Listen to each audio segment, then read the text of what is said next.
जंतर मंतर पर अपनी तकरीर में all India Muslim personal law board के अध्यक्ष उबैदुल्ला आजमी ने सरकार को चेतावनी दी। आजमी ने कहा कि अगर सरकार ने बिल वापस नहीं लिया तो मुस्लिम समुदाय हर कुर्बानी देने के लिए तैयार है। आजमी ने कहा कि मुस्लिम समाज के लिए जैसे नमाज और रोजा जरूरी है, वैसे ही वक्फ की हिफाजत भी जरूरी है। उन्होंने यहां तक कह दिया कि मुसलमान भी इस देश के शहरी है, हिंदुस्तान किसी के बाप की जागीर नहीं। इस तरह नमाज और रोजा, हज और ज़कात हमारे लिए जरूरी है, उसी तरह से हज और रमजान के रोजे हमारे लिए जरूरी हैं, और उसी तरह से ये वक्फ की जायदाद का तहफ्फुज भी हमारे लिए जरूरी है। तानाशाही ये अंग्रेजों के दौर की हमें याद दिलाती है। सफेद अंग्रेज चले गए मगर काली औलादें पैदा करके गए।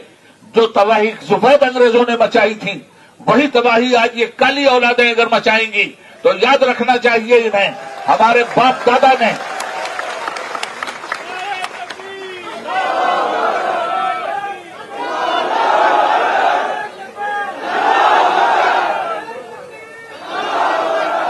याद रखना चाहिए इस बात को कि हिंदुस्तान में हम ताबेदार बनकर जीने के लिए तैयार नहीं थे।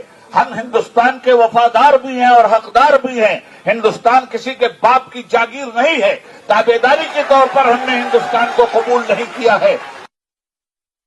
आज का जो ये एहतजाजी मुजाहरा और धरना हो रहा है, अभी तो ये अंगड़ाई है, आगे और लड़ाई है।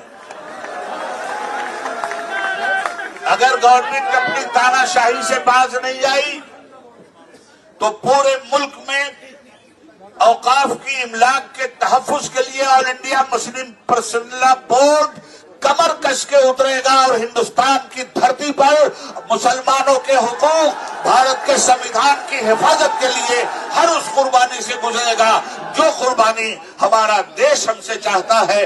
कल भी कुर्बानी दिया था, आज भी देश के संविधान के तहफ्फुज के लिए हम हर कुर्बानी के लिए तैयार हैं।